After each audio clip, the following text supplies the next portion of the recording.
These days, the European Union seems determined to dump anything and everything Russian, especially gas. And yet Spain is a rare exception, increasing Russian gas imports by over 150% in just 1 year. After all, it's Madrid's choice, and Moscow's more than willing to fill the demand. I've already emphasized this numerous times that the Nord Stream pipelines are not politicized in any way. Russia stands ready to enable the flow of gas supplies to Europe. The ball is in the EU's court. If they want gas, let them just open the taps.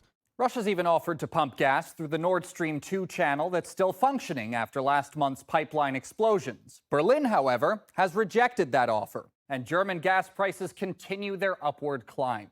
At the same time, it looks like the German media outlet Bild is more concerned with how Ukrainians are going to fare during the winter. It's accusing Putin of trying to freeze them all to death, pointing to recent Russian missile strikes that severely damaged Ukraine's electrical grid. Bild even compared the situation to the World War II Battle of Stalingrad.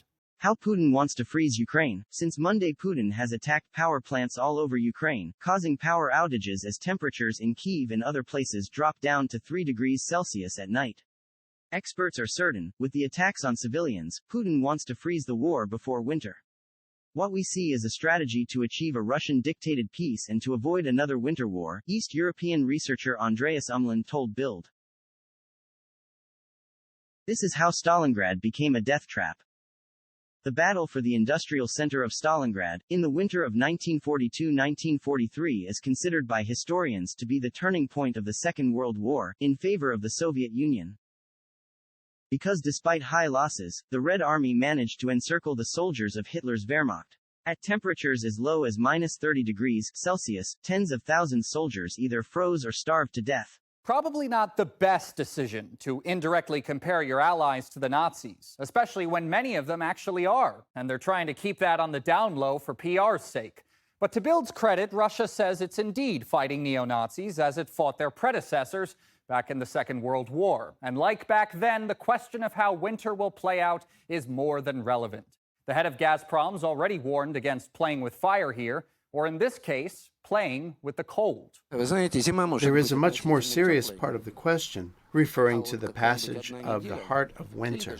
But the passage of the winter peak, the overall winter might be relatively warm. But 1 week or even 5 days can be abnormally cold. And even in this short period of time, God forbid, you can freeze entire cities, entire lands. True, around 80 years ago, many Europeans froze to death in Stalingrad. And as the threat of a frosty doom once again rears its head for their grandchildren, Russia's catching all the blame for then and now. Isn't it a familiar situation? 1942. Now it's 2022. 80 years ago there was the Battle of Stalingrad. And history is repeating itself. We are cold, and it's the Russians' fault again. But this time we are smarter. Why go to Russia when we can freeze at home? Except the people who died fighting the Soviets in World War II perished trying to wage a war of annihilation. As for the current crisis, Moscow says it's ready to supply Europe with the gas it needs to heat its homes, and yet the offer is rejected. Hard to imagine how Russia is at fault in either situation. The population in Europe lives as it was in the Middle Ages. They've begun to stockpile firewood for the winter. What does this have to do with Russia?